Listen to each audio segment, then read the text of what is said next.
The West is being colonized by Islam, as well as the progressive LGBTQ lobby. Today, we've got a pastor from Australia, Andrew Sedra, who tells it like it is. He describes the commonalities between Islam, progressivism, even atheist communism, this unholy alliance we see dominating the West. How has this happened? What is the future of it? And what are Christians' roles in all of this? We're talking about this, but also so much more with our guest today on Relatable. This is brought to you by our friends at Life or Death Con. That is a pro-life conference happening in DC this week where I will be speaking. Andrew will be speaking. You can still get your tickets. Go to lifeordeathcon.com. Use code Allie10 for 10% off your ticket. That's lifeordeathcon.com, code Allie10.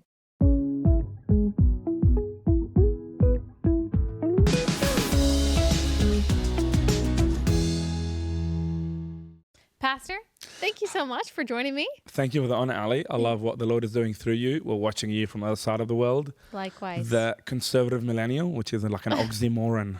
Yes, I know. Millennials don't tend to be conservative. Yes, that was my OG blogger name. Not even everyone watching this knows that I started out as the conservative millennial. Yeah. Back when people thought no millennials were conservative. Now we're old. Now no one talks about our generation. I don't know. I'm guessing are you a millennial too? Yeah, I am a millennial. I think I'm like 1991, so I am in the millennial camp. It's quite mind-blowing, hey? It's like unlike what people think. I kind of feel like Gen Z are definitely more conservative than millennials for some reason. We've seen that whole feminization process that took place since the 1960s. It's kind of now reacting with Andrew Tate or the crew. Okay. So it's quite interesting watching the swing back as older people, I think, in Australia at least, tend to be a bit more liberal. But younger people, for some reason, are becoming more conservative. Okay, so which is quite interesting. Yes. I wasn't anticipating going into this, but since you mentioned Andrew Tate, we did an episode on him last week. There's such a debate on the right and among Christians saying, okay, why are these young men, maybe in Australia too, but like flocking to Andrew Tate? Is it the fault of the church? What is going on? What's your assessment? Church, 1000%. The church is the problem. The church is the answer because leadership is the problem and leadership is the answer. The church across the West, in Australia particularly, and in America, have been feminist and feminized. So as a consequence, a male goes to church and they feel out of place. And you nailed it with your book, Toxic Empathy. It's the whole feminization of the church where we value love without truth, empathy without courage, the love of God without the fear of God, being nice over being truthful, and being loving and not fighting. So you wonder why, like not being a goth or anything. I saw that funny photo online with one of the very famous pastors here wearing like a pink shirt with his family. And I was like, yeah, there is a problem in the church, particularly I would say boomers, X's, and half of millennial pastors. They're very feminized. Like they're trying to be nice, but as a younger millennial, there's an older millennial crew, I think we're in the younger millennial crew. As a male millennial, I find myself very disconnected from the church. That's why I kind of started the church. I was in a very biggest liberal church in Australia, biggest one, very famous music. You probably know it. Something song, and trying to be polite, and it was just a feminized culture, and it was very hard as a conservative male to kind of fit in that box of theological liberalism, which is the enemy within the church. So I think the rise of Andrew Tate is just a natural phenomenon, and as much as you can hate him, you should have discipled him, and he is like a reaction to a feminized church that have been taking place. And I think it's very obvious now. Like you have seen the last 30 years, the church has lost ground everywhere. The gay marriage debate, the abortion debate, the God and government debate. We can clearly see that the church in America and the West have lost so much ground. It's not even open to interpretation. Like it's crazy when you live in a moment of time where you are losing the culture war. But then somehow pastors are acting like we're winning.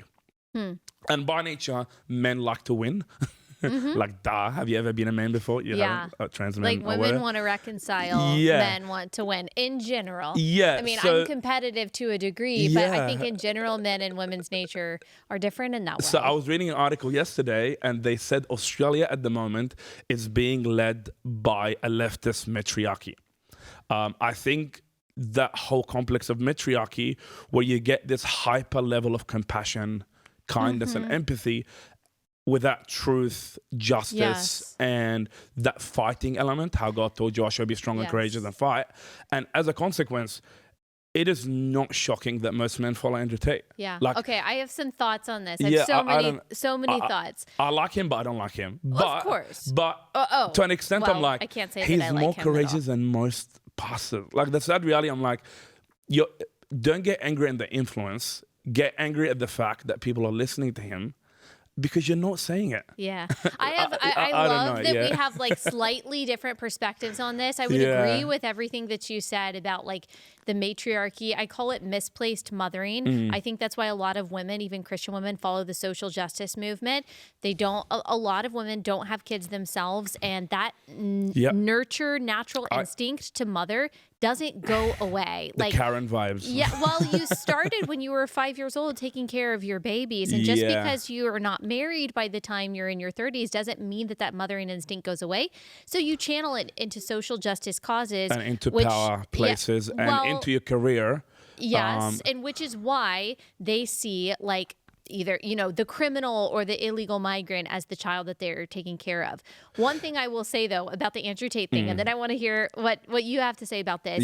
I totally agree about the feminization of parts of the church, but wouldn't you also say that there are some men that gravitate towards him simply because of sin? Like, there are women 100% who believe in false Andrew teachers. Tate is a Muslim. I was talking to my wife, and before he became a Muslim, I grew up in the Middle East, a Muslim world, so very patriarchal society. So it's kind of, half of my life was in Egypt, half of my life was in Australia.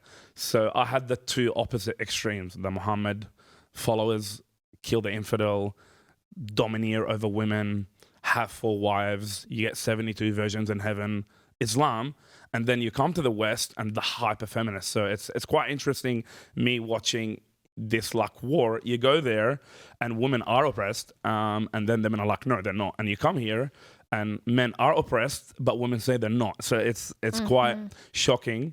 But going back, because like, he's totally toxic, he's totally degenerate, and like women are 100%. susceptible to 100%. listening to false teachers, and we say, well, yeah, that's just sin that women are listening to false teachers. And we don't say, oh, well, it's the church's fault that women are doing that. But for men, when they listen to false teachers, I think, instead of giving them the responsibility of like, yeah, you're sinning by listening to him. I think it's a church's fault that young people are gravitating toward there.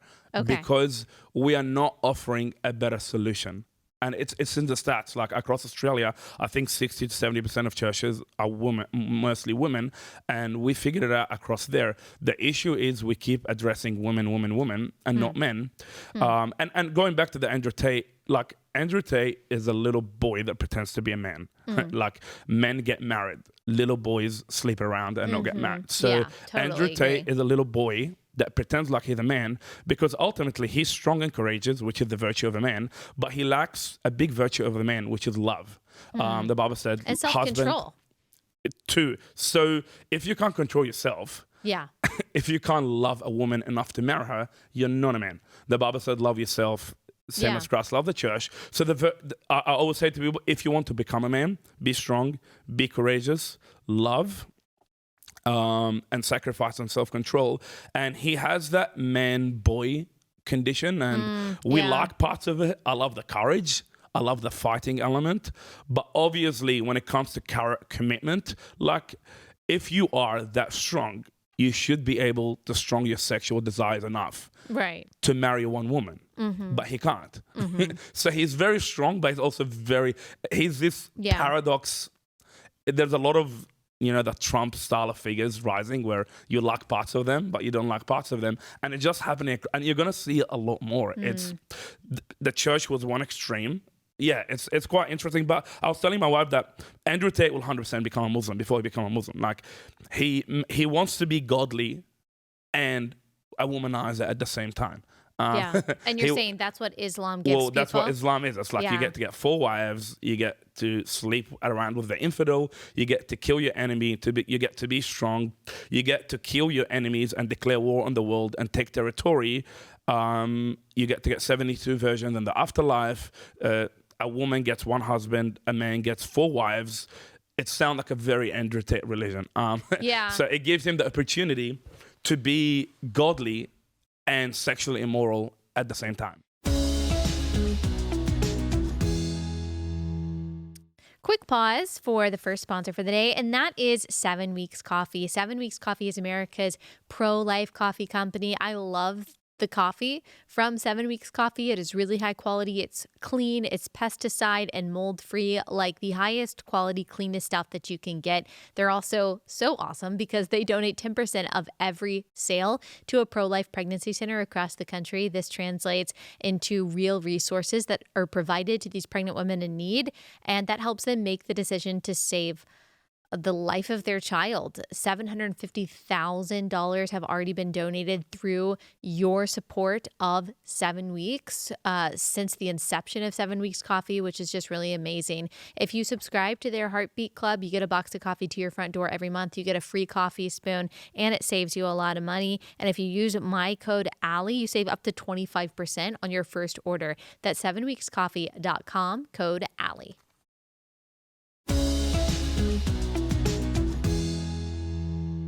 Talk to me more about your experience with Islam. Yeah, so I grew up in the Middle East, the Muslim world. So as a Christian there, it was a very, very tough. Like Egypt used to be... So you grew up a Christian? I grew up a Christian. I was older Christian. So I did a DNA test. I was like 98% Coptic Egyptian. So we were like the ancient pagan Egyptians that when Mark went to Egypt in 50 AD, we became Christian. Obviously, pagans are very aggressive. They ended up killing Mark in 50 or 70 AD by tying his body to a horse across the nation. But eventually, by 300 AD, most of Egypt became Christian, and you had the formation of the Orthodox Church, Oriental Orthodox Church. So I kind of grew up in that world. Islam took over in 600 AD, and before you know it, for the last 14 to 1600 years, there was the systematic persecution, oppression, suppression, killing, raping, beheading, jizya, which is a Muslim tax, the peer pressure. And in the last 1500 years, Egypt went from 90% Christian to now 10% Christian. And you see that across the Muslim world. Like so many people can look at the Middle East, whether it's Egypt, Iraq, Libya, Algeria, Jerusalem, Syria, like, oh, those barbaric Arabs. I'm like, no, not really. What happened is that the Islamic religion rose, and it took by force all of the Christian East, and now you have the Middle East. So that's kind of where I come from, and we have seen the rise of Islam, and Christianity is nearly eradicated across the Middle East. To go and a bit of in Europe, I mean, when you're Europe looking at someone like Britain, and America is very. I thought I was a conspiracy theorist. I talked about it a few times with a few people, Charlie and a lot of people, and then I watched the terrorist attack recently in New Orleans, and I was like, it's already here. And I'm pretty sure he was in Texas, from Texas actually. That guy that took the car and he was killed. from Houston. Yeah. So Islam is here. He converted to Islam as an adult. Like, I think he actually, maybe he was like, his DNA is Middle Eastern or something. The Islamic ideology. Yes, converted to Islam, I think, so as an adult. Islam is a man religion because you get sex, power, territorial forces. You get to kill the infidel. You get that blood rush of Didn't testosterone. Muhammad have a 6-year-old wife? Yeah, so he married Aisha or Aisha when he was 6 years old, and then he consummated the marriage when he was 9. He had 9 wives. When she was 6, and then when she was 9, he consummated. Yeah, Islam has a problem of morality. It has a problem of morality. The issue is in Islam is that they have a very perverted, evil, violent, and wicked prophet. They would want to kill me for saying that. But if I was in Egypt now, I'll be in jail for 10 years for saying that, or I'll get killed on the street. So that's kind of the environment that we grew up in. You couldn't preach a gospel outside of the church walls. You couldn't proclaim the name of Jesus in the public square. You could never speak truth to power. You could never convert a Muslim to a Christian. You had blasphemy laws, which is if a pastor ever speaks against Islam, you're going to go to jail for 5 to 10 years, and you'll probably get tortured and die there. So my dad was a pastor. We escaped Egypt in 2007 because he converted a particular Muslim woman to Christianity. So the Muslim Brotherhood, which is like the terrorist group like Hamas, wanted to kill him, and the Egyptian moderate Muslim government wanted to put him in jail. So we ended up escaping to Thailand in 2007, and then we went to Australia as religious refugees. So that's kind of the world I come from. So it's very different. Okay, tell me why, because everything you're describing about Islam, most conservatives would say, yeah, it is the most oppressive and regressive. More than communism, I would argue. Yes, religion that we have. And yet, why do you have progressives who claim to be pro-woman and pro-liberation? Why do they so often Queens for side Palestine with Islam? and gays for Gaza. This is the paradox. It makes sense, but it doesn't make a lot of sense. Queens for Palestine, gays for Gaza, Jews for Hitler. It's pigs for bacon, chickens for KFC. It doesn't even make sense. It's very interesting phenomena because as you study both worldviews, it's a worldview alliance. Islam hates Christianity, and that's why Islam hates America. One of the biggest experiences I remember very clearly was during 9/11. I was in Egypt. I was going to my swimming training. And the moment we saw that video of the plane crashing in the World Trade Center, my friends, very nice people, were celebrating on the street, death to America, victory to Allah. Finally, Islam has won. Wow. I remember being in that moment, and I didn't know I'd be here today. So it's kind of coming to America, and I'm like, I remember. And what people fail to realize is that Islam is a totalitarian ideology. Islam is a one-world order totalitarian ideology that pretends to be a religion. Islam is a political one-world order. I know people like the World Economic Forum and all that one-world order stuff. Well, there's another one. It's called Islam, and it's there, and it's here, and it's real. That's why you see Muslims here fighting for Palestine, and like, you only live in America. Why do you care about Palestine? Doesn't make a lot of sense. But because Islam has this concept called the Ummah. Islam is a one-world religion that believes one day they're going to take over the whole world, and there's going to be a one-world government order called Ummah. So Islam hates America because Islam hates Christianity. In the Middle East, America and Christianity are the exact same thing. And the reality is, as America is a Christian nation, whether people like it or not, one nation under God. When you see all this freedom stuff, I grew up in the Middle East, we don't have that. So when you look at America, you're like, yeah. So Islam hates America because Islam hates Christianity. And Islam hates Christianity because Islam hates freedom. See, the left is the same. The left hates America because they hate Christianity. They hate Christianity because they hate freedom. So both of the left, the progressive left, Queers for Palestine, the godless left. It's not because they hate Jesus? Well, and eventually you get the figure of the whole thing, which is Jesus. Yeah. It's an antichrist movement. So what you'll figure out is that progressivism and Islam are the exact same thing. I know they're the total opposite, yet the total same. Interesting. So you have the unholy alliance between godless leftism and violent Islam. They're both violent. They're both authoritarian. They're both totalitarian. They both go after the church. And that's why when I came to Australia and I watched the left act, I was like, they act exactly like the Muslims. So hate speech laws are blasphemy laws. Same thing. We have in Australia anti-conversion therapy laws where as a pastor, I would go to jail if I pray for a gay person, 3 to 5 years. So what's funny, in Egypt, that's called apostasy law. So what I figured out as I came here is that the progressive left and violent Islam, they are the exact same guy. The green and the red, the communist red and the green Islam. So it's the same demonic spirit of the Antichrist, but it is a very mind-blowing reality. Queers for Palestine, gays for Gaza. It doesn't make sense on a surface level, but in Australia, 70 to 80% of Muslims vote left. Yeah. Here you see Ilhan Omar and AUC, their besties, like, which is what so the heck? That doesn't make sense. Because Muslims obviously don't believe in homosexuality, or they don't support kill the gays. it. Right. They don't just, like, they say, oh, you're homophobe. I'm like, dude, you can be what you want. I'm not going to kill you. Just don't do it on the street. Don't do it with my children. And don't celebrate it on the street. In the Middle East, you'll get killed. Yeah. So, again, it doesn't make sense. But once you realize both godless leftism and violent Islam, they hate Christianity, they hate America, they hate the West, and they hate Christ. And so why do they both hate Israel? Exactly. So Israel is the only liberal experiment of democracy in the Middle East. It's crazy when you watch these gays for Palestine. We have a lot of them in Sydney. Oh, free Palestine. I'm like, Palestine will never be free. Palestine is a totalitarian crap hole. It's like, have you ever heard about any country in the Muslim Middle East that's free? Like, you're crazy. I grew up in moderate Egypt. If I go now there, I'll be killed or I'll go to jail. So Iraq, not free. Syria, not free. Algeria, not free. Turkey is not free.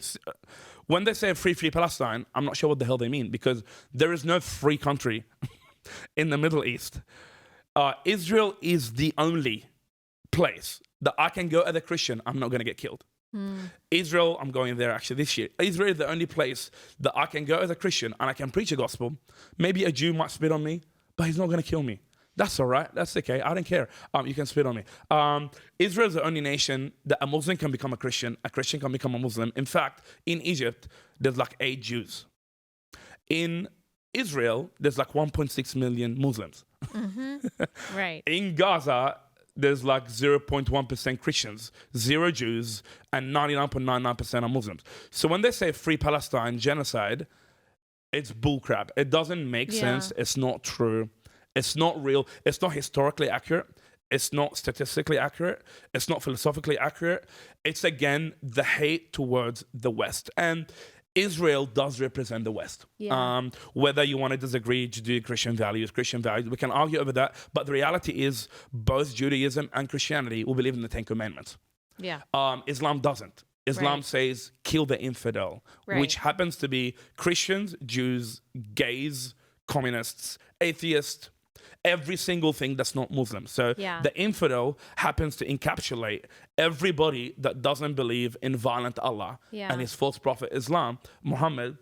So you have this weird unholy alliance. So communists always will hate Israel because it's the only experiment of freedom and liberty in the Middle East. So I don't want to go there theologically. I'm just talking politically, practically, statistically. As a religious refugee, I am a lot more safer in Israel than in the country I was born. Second sponsor is Good Ranchers. Good Ranchers provides all American meat. We're talking craft beef, better than organic chicken, seafood, only from American farms and ranches. It is really high quality. We rely on it almost every day in the Stuckey home.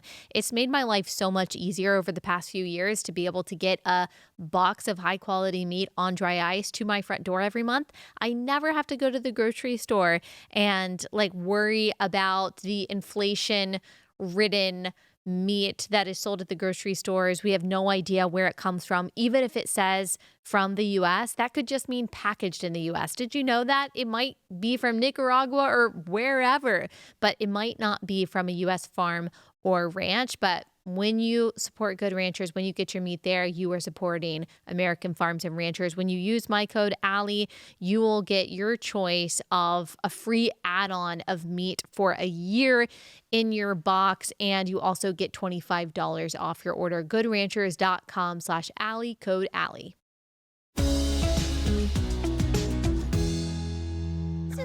It's so obvious to both of us, but do you see there is a shift among some people on the right? It probably would be the contingency, even of people who love Andrew Tate, who are increasingly anti-Israel and are weirdly sympathetic to Islam, on the conservative side. So what do you this make is of what that? I call, there is an actual genocide that's happening in Gaza for the Christians. Christianity was 6,000 people in the 1970s in Gaza. Right now, there's less than 800 Christians. Where are all these Christians? So Muslims are multiplying like rabbits. Christianity is disappearing. There is an actual genocide that is happening in Palestine, and that is a genocide of Christians. I was thinking about today, we saw the George Floyd case. You can't judge a video by 2 minutes. The exact same thing is very sad watching little kids die in the Middle East, but the exact same thing, you cannot judge a video by 5 minutes. There's a context, there's political narrative, there is a lot of complexity to the Middle East. And the complexity is, why don't you go to Gaza and we'll go on the street for a walk? It's very simple. I lived in the Middle East. I grew up where we grew up hating the Jews, chanting, kill the Jews, where we got taught in school that killing Jews is service to Allah. That was the institutional anti-Jewish hate. We grew up, and by the way, first they're going to go for the Jews, then they're going to go for the Christians. When next? When next? Crazy enough, in Australia, on October 7th, there was people screaming in front of Sydney Opera House, gas the Jews, gas the Jews.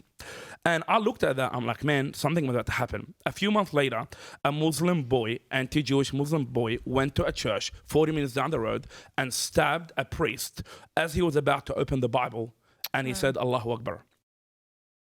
Why did that happen? First, they're going to go for the Jews, then they're going for the Christians. We have 8 Jews in Egypt and 10% Christians.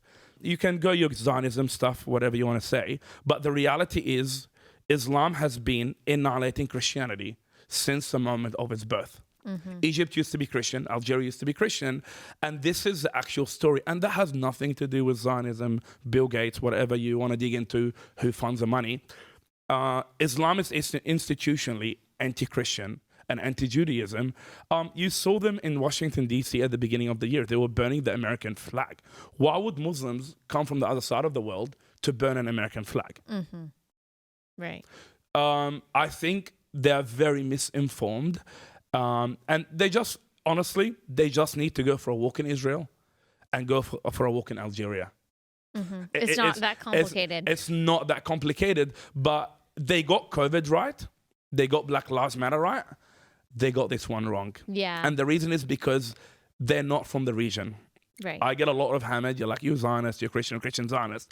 I'm like, I just happen to live in the Middle East, and I understand how horrific. I was in the airport a few weeks ago in Sydney. Sydney were being overtaken by Islam. So our area, for example, we had to move our church because we got so many threats that people want to kill me for what I say. Muslims, yeah, the religion not of even peace. just progressives, because you say a lot about LGBTQ and stuff that most pastors aren't willing to say too. So sounds like we you're had getting so many death threats sides. that we had to move our home to a more white area because our area that we lived in got infiltrated by Islam. Wow. So it's happening. Australia is 10 years ahead of America. You guys kind of started to see a little bit of terrorist attacks here and there. Sure. It's happening. We had a Jewish synagogue get bombed a few weeks ago. I think it's a reality check for the anti-Zionism conservatives. They got COVID right. They got BLM right. They got leftism right. They have Islam and Israel very wrong. Yeah. Yeah. Tell me about the progressive political landscape in Australia. I didn't know that much about politics in Australia, but then I saw COVID and your leadership went absolutely psychotic. I can go to 2 directions, COVID or LGBTQ. Let's go with COVID. So going back to the leftist matriarchy, what you saw with COVID is a womanized approach to dealing with safety issues. So because women don't have kids that they can control and take care of them at home, once you put so much women in power, you get with that Karen safety approach. Misplaced mothering. Misplaced mothering. So before you know it, we are here to protect you. I'm like, honey, leave me alone. I don't want your protection. Please. I'm like, well, we want to make sure you didn't get COVID. I'm like, can you please leave me alone? I'm like, I'm happy to die from COVID rather than to die. Don't forget your jacket. Eat your vegetables. That's basically what they're doing. Put a mask on. Put a mask off. And oh my gosh, it's matriarchy. And you can feel it. It's this Kamala Harris had it all over her. Like, she's the totalitarian Karen freak. Like, it's like, you like, please stay away from me. Like, at the moment, we are governed by the socialist left. Like, that's literally the Labour Party. And 51% of the party is women. I'm like, I don't want a party to be 50% women because they're going to control the hell out of me. It's misplaced mothering. So what you saw with COVID was a womanized approach. It was exaggeration, control, locking down people. It's like punishing your kid. You know when your kid does something wrong and you're like, go to your room? That's literally what they did for us, for the whole country. So we had the longest lockdowns in the world, not just the longest lockdowns in the world. We had the longest lockdown in the history of humanity. 2 years. I don't think there's any country in the history of anything that the leaders decided to lock them down for 2 years. The church was shut. You can go to the brothel to sleep with a prostitute, but you couldn't go to church to worship Jesus. Progressivism. And they say, oh, don't talk about politics. I'm like, really, mate? You could go to the liquor store to get alcohol and get depressed in your misery, but you couldn't go to church. Very interesting. You could go to the racist Black Lives Matter protest in Australia. I'm like, we don't even have black people. I'm not sure what the hell you're talking about. So this progressive movement is like, yeah, like I had a few of my black friends, yeah, racism. I'm like, dude, there's no slavery in Australia. I'm not sure what you're talking about. So the leftist it's everywhere. It's an ideological framework. So they were like, so you could go and protest for Black Lives Matter, but you couldn't go to Jesus to worship in church because of the science. So I'm not sure what the hell is that science. Next sponsor is Adele Natural Cosmetics. I've been using Adele for years. It's made a really big difference in my skin. It's all natural. I love their oil-based cleanser. I use it every day. I also use their essential moisturizing spray every day. My skin is a little bit drier, so I have to make sure that all of my products are locking in the moisture. That's also key to anti-aging, and that's why I rely on the very natural and ultra moisturizing products from Adele Natural Cosmetics. Also, when I am not in studio, I use their moisturizing makeup, their stick foundation, their moisturizing blush, their glow. I love it all. It is a beautiful no makeup glowy look. And so try it out. Amazing ingredients, amazing family that owns Adele too. Go to AdeleNaturalCosmetics.com. Use code Allie for 25% off your first purchase. AdeleNaturalCosmetics.com, code Allie. So we had that crazy thing. So in COVID, the big thing was, this is very crazy, we had a curfew that you had to go home at 8 p.m. Again, government makes a horrible God and government makes an abusive mom. It's very, very important. My mom used to allow me to go out till 10 p.m. The government, 8 p.m., you had to be home. We literally had drones and helicopters ride down the street every single day to make sure that nobody goes out of their home. You will only allowed to go out of home once a day to exercise and walk for 1 mile and not go back. In order for you to go to church after 2 years of lockdown, every church, the government installed a QR code. Again, no pastor in Australia talks about that. Like, this happened, and I'm like, it's almost like for me like a traumatic experience. I'm like, I look back, I'm like, did that just happen? You know, it's like, you didn't really know what it means when you're there, but looking backwards, you're like, crap, that was crazy, psychopathic. Yeah. Like, that wasn't therapeutic totalitarianism. It's tyranny for your own good, tyranny for your own safety, tyranny for your health. Again, the Prime Minister was very overweight, but he was talking to us about health. Again, this weed stuff, it's like, can you please lead by example and look healthy before you tell me to be healthy? Yeah. But going back, every church had to have a QR code that was installed by the government. And that QR code was connected to the government agencies, to the government of the time, and to the police. Every single person, in order for you to enter church, you had to scan a code. They had to know your name, your medical status, what time you entered church, what time you exited church, and what church you went to. If that is not tyranny and totalitarian control, what is? Scary. So that was the expectation for you to enter church and exit church every single moment. One time, my brother went to the shops and there was one COVID case.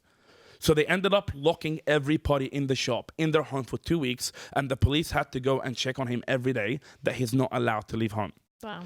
The house in front of us, there was a big apartment. They had one case of COVID. The police came and set up a whole fence around them. And these people were not allowed to leave except to pick up food. The police would give food and put them in the front, and those sick peasants had to come down and take the food. And they were surrounded by the police for 2 weeks. Wow. 24/7, the police went.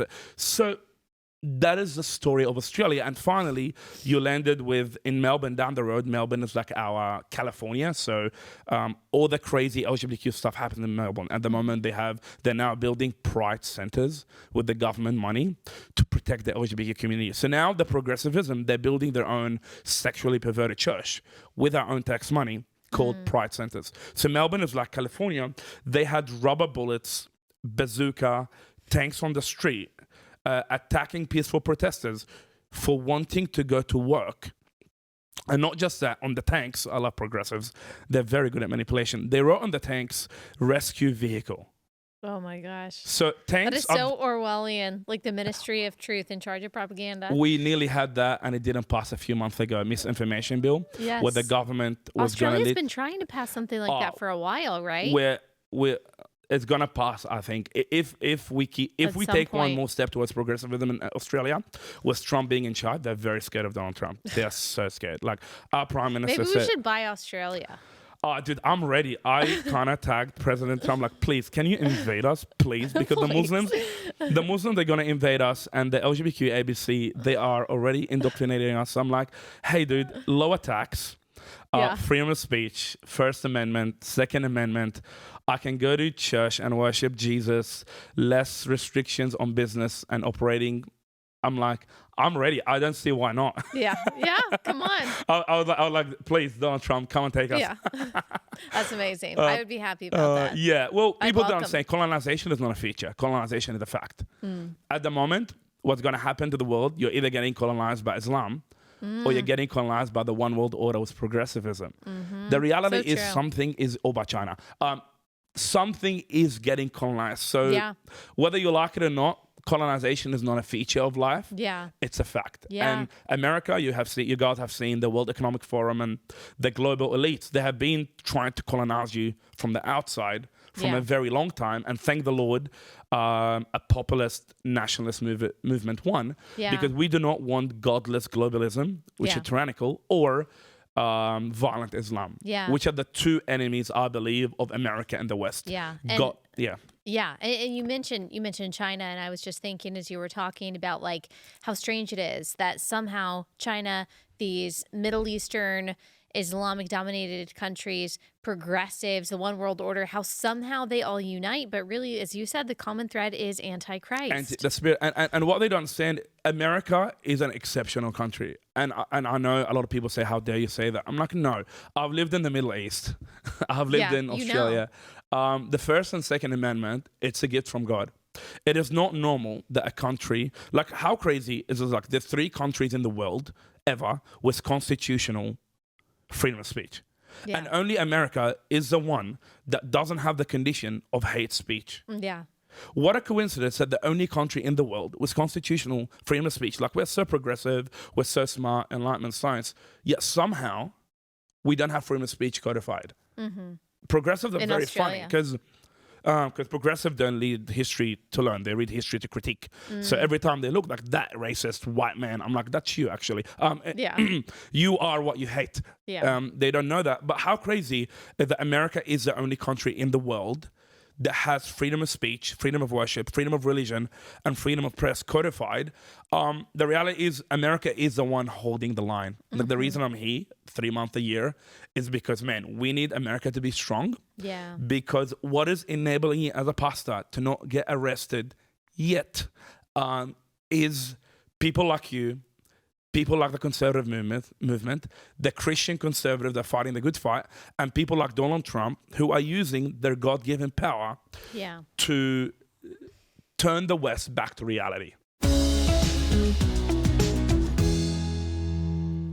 Last sponsor for the day is Hillsdale. This is an amazing university that actually teaches pro-America, pro-God values. We know now that the university system in the United States in general is just a progressive indoctrination factory, and there's no reason for you to spend your hard-earned dollars for your daughter to become a communist in 4 years. You just don't need to do that. And so if you want to invest in higher education for your child that is actually going to just help instill the principles that you have worked so hard to instill for the past 18 years, then you should check out Hillsdale. Also, they're offering free online courses to people like you and me, more than 40 free online courses, so much to choose from.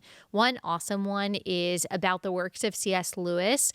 There's also one about the stories in the book of Genesis, the meaning of the U.S. Constitution, the rise and fall of the Roman Republic. There's so much to choose from, and you will leave there feeling a lot smarter. Go to hillsdale.edu/relatable to enroll. No cost. It's easy to get started. hillsdale.edu/relatable to enroll for free. So we haven't even gotten into LGBTQ yet, and we only have a few minutes, but I thought that you would give a good response. I'm here again in May, so we can do next one LGBTQ. I thought you'd give a good response and reaction to a couple crazy clips that we have of how some churches are in the United States. Let's play SOT 9 and see what you have to say. Jesus is polyamorous.